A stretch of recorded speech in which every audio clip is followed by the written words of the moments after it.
स्वागत है आप सभी का स्टडी विद एस में। और आज हम लोग पढ़ने वाले हैं 10th क्लास के उर्दू के दरक्षा की किताब से चैप्टर नंबर 37 यानी कि 37, जिसका नाम है दोहे। वैसे तो आप लोग दोहे हिंदी में पढ़ते होंगे, कबीर के, रहीम के। आज आप लोग उर्दू में दोहा पढ़ेंगे और जानेंगे दोहा किसे कहते हैं। बहुत सारा दोहा है, उसकी तशरीह भी करेंगे हम लोग। तो हिंदी से ही उर्दू में दोहा आया। शुरुआत में दोहा हिंदी में ही लिखा जाता था, लेकिन हिंदू को देख देख के उर्दू में भी दोहा लिखा गया। तो उर्दू में दोहा जो है हिंदी से आया है। ये क्वेश्चन पूछता है एग्जाम में, दोहा किससे आया है? तो हिंदी लैंग्वेज से आया है। जैसे कि उर्दू जुबान में दोहा किस जुबान से आया है, तो ऑप्शन में दिया जाता है हिंदी। तो आप लोग को हिंदी टिक करना है, ठीक। ये बहुत ज्यादा इंपॉर्टेंट है, याद रखें, क्वेश्चन पूछा जा चुका है। और इस चैप्टर से जो भी क्वेश्चन पूछता है सबसे ज्यादा वो पूछता है राइटर यानी कि मुसन्निफ से। तो इस चैप्टर में जो भी लेखक है वो है जफर गोरखपुरी। जफर गोरखपुरी। तो सबसे पहले हम लोग जफर गोरखपुरी के बारे में कुछ डिटेल जानेंगे, ताकि एग्जाम में क्वेश्चन पूछे तो आप लोग क्वेश्चन छोड़ के ना आए।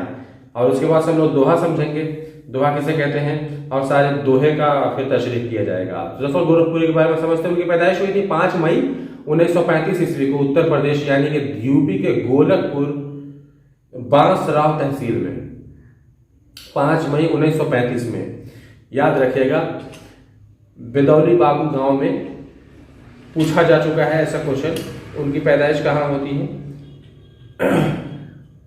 गुदौली बाबी नाम का गांव था यूपी में, वहां पे उनकी पैदाइश हुई थी, गोरखपुर में। याद रखिएगा, जफर गोरखपुरी शेरो शायरी में बहुत ज्यादा फेमस हुई। इनकी खुसूसियत यानी कि फीचर था कि क्लासिकल शायरी और मॉडर्न शायरी पर ज्यादा जोर देते थे। जदीद शायरी यानी कि मॉडर्न शायरी, जो अभी के लोग शेरो शायरी सुनना कहना पसंद करते हैं, उस तरह की शेरो शायरी लिखा करते थे। यही इनकी सबसे बड़ी खुसूसियत यानी कि विशेषता थी। ये बहुत ज्यादा फेमस है, प्लस इनका तजुर्बा था कई सालों का। और नज्मों गजलों गीतों के साथ साथ काफी तादाद में दोहे भी लिखे। नज्मों गजलों गीतों के साथ साथ इन्होंने काफी तादाद में दोहा भी लिखा है। फिल्मी की नगमा भी इन्होंने लिखा इन सबों के साथ साथ। और इनके शायरी के 7 मजमूए यानी कि 7 किताबों का नाम आपके बुक में दिया गया है। पहला है गोखरे के फूल, चिराग चक्ष में तर, आर पार का मंजर, जमीन के करीब, हल्की ठंडी हवा। इस तरह से आपके बुक में जो है शेरो शायरी की किताब जफर गोरखपुरी का जो है वो दिया गया आपके चैप्टर में। इन्होंने बच्चों के लिए भी किताबें लिखी, और ये इनका प्लस पॉइंट हो गया फेमस होने का कि बच्चों के बारे में भी सोचा करते तो उनके लिए भी किताबें लिखा। तो जफर गोरखपुरी का लिखा हुआ जो कि किताब है वो बच्चों के लिए है, वो है नाच रे गुड़िया। और एक है नाच रे गुड़िया और दूसरा है सच्चाई। नाच रे गुड़िया और सच्चाई। यहाँ पे सब्जेक्टिव में क्वेश्चन पूछ सकता है कि बच्चों के लिए जो उन्होंने किताबें लिखी उनके नाम बताओ। तो ऐसा क्वेश्चन पूछता है, बनता है। तो ये बार बार मैं इसलिए दोहरा रहा हूँ कि आप लिखिए नाच रे गुड़िया और सच्चाई, अगर क्वेश्चन पूछा तो अच्छा, ये सब्जेक्टिव में भी पूछता है लिखने के लिए कि आप जफर गोरखपुरी की 2 हिंदी बच्चों के लिए किताबों का नाम बताइए, तो आपको लिखना पड़ेगा। तो ये क्वेश्चन बहुत इंपॉर्टेंट है, इसलिए मैं बार बार दोहरा रहा हूँ। जहां जहां से क्वेश्चन पूछ सकता है वो मैं आप लोगों को बताता रहता हूँ, हमेशा नॉक करते रहता हूँ, आपके दिमाग में क्लिक कर जाए, उस पर फोकस रखिएगा। इसको बार बार सुनिएगा, बार बार सुनिएगा। बार बार सुनने से क्या होता है कि आप लोग समझ जाएंगे। नाच रे गुड़िया सच्चाई बच्चों के लिए है ना। तो अब मैं आप लोग को जहां जहां बताता हूं उसको बहुत ध्यान से पढ़िएगा, बार बार पढ़िएगा, वीडियो को बार बार चलाइएगा, चला के छोड़ दीजिएगा। मैं ये नहीं कहता कि बहुत गौर से दिखेगा, गौर से एक बार देख लीजिए। चलिए आज देखते हैं कि दोहा किसे कहते हैं।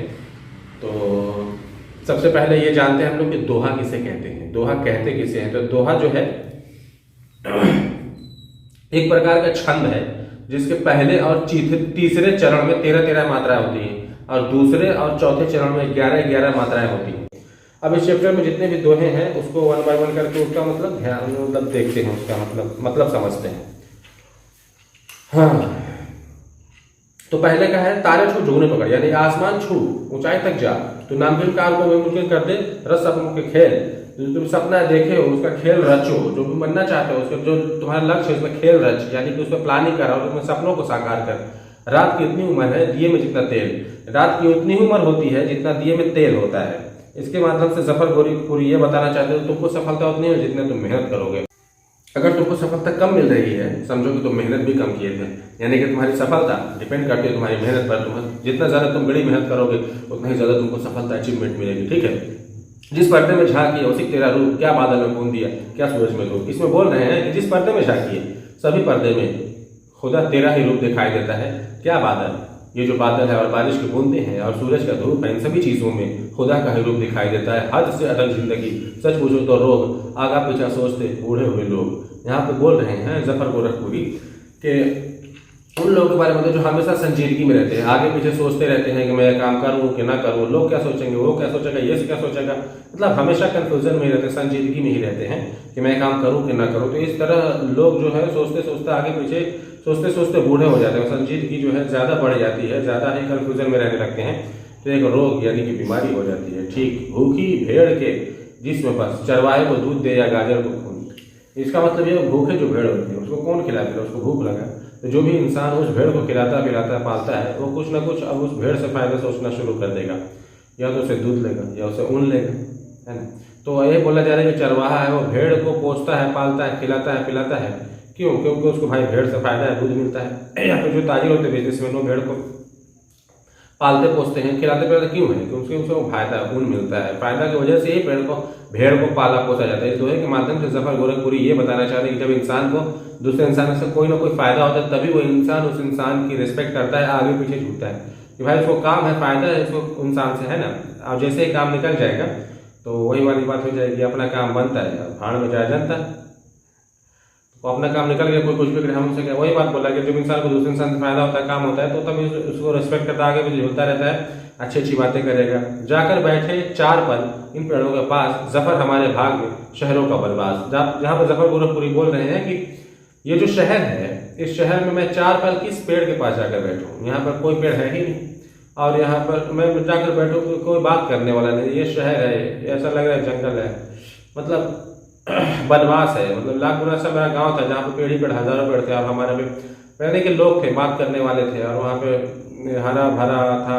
किसी पेड़ के पास जाकर वहाँ पे 4-5 लोग पहले से थे, उनसे बातें होती थी, अपना गैर का बातें, मतलब इमोशंस का आदान प्रदान होता था, अपनापन देखने को मिलता था। शहर है, यहाँ पे मैं बनवास में आ गया, मतलब मैं सिर्फ घूम सकता हूँ और किसी को मतलब नहीं, बस जाओ काम करो, फिर अपने रूम पर आओ, फिर अपने सो जाओ, अब बस यही जिंदगी। यहाँ पे तो कोई पेड़ ही नहीं जहाँ पे मैं 4 पर जाके बैठ सकता हूँ। ले आते बाजार से सुख के लम्हे चंद, पैसों से मिलता कहीं जो मन का आनंद। यहाँ पे जफर गोरखपुरी बोल रहे हैं कि मैं भी बाजार से सुख का यानी कि खुशी का कुछ लम्हा, कुछ समय खरीद कर ला देता। अगर पैसों से बाजार में मन का आनंद, मन की शांति मिलती, मन की खुशी मिलती, तो मैं वो भी खरीद कर ला देता।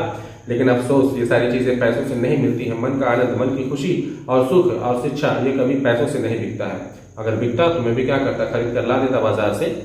इससे बढ़कर और क्या रिश्तों की पहचान, गिरे कुल्हाड़ी पेड़ पर और मैं लोहान।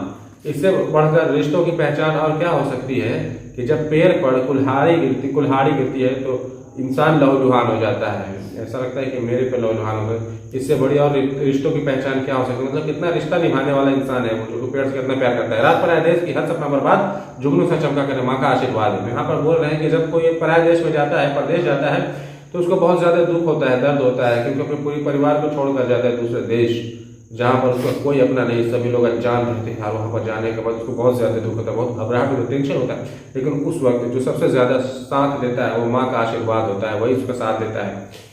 जुगनू सा जो चमका करता है, हौसला, हिम्मत, ताकत माँ के आशीर्वाद से इंसान को उसको मिलती है।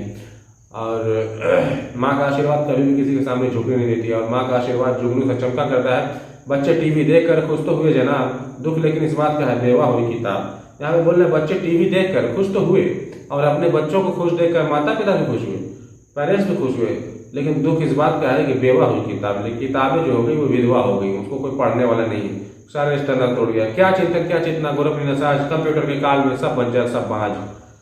ये लास्ट है कि एसपी जफरपुरी बोल रहे हैं कि आजकल के लोगों का सोच और समझ अजीब हो गया है। वो न भोर समझ रहे हैं, सांझ समझ रहे हैं। भोर मतलब सुबह,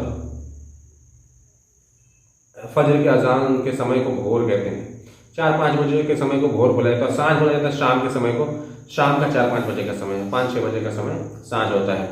तो वही बोल रहे हैं कि आजकल के जो लोगों का सोच है वो अजीब हो गया है। वो अपना न भोर समझ रहे हैं, न सांझ समझ रहे हैं, और इस कंप्यूटर के काल में सब लोग बंजर और बाँझ हो गए हैं। रात को सोते हैं 12 बजे और उठते हैं सुबह 10-11 बजे। ठीक, तो इसके वजह से जो है ना सब लोग बंजर हो गए हैं। कोई भी जो है स्वस्थ नहीं रह रहा है, सभी को कोई ना कोई बीमारी रह रही, क्योंकि वो ना सांस समझ रहे हैं ना भोर समझ रहे हैं। शाम को जल्दी सो जाते रात को और सुबह में जल्दी उठते, तो सुबह का जो हवा है बहुत ज़्यादा फायदेमंद होता है, सुबह का हवा लेना चाहिए। ये सारी चीज़ें थी, ये था आपका दोहा। कंफ्यूजन हो तो कमेंट कीजिएगा, बाकी मैं मिलता हूँ अगले वीडियो में। Bye bye.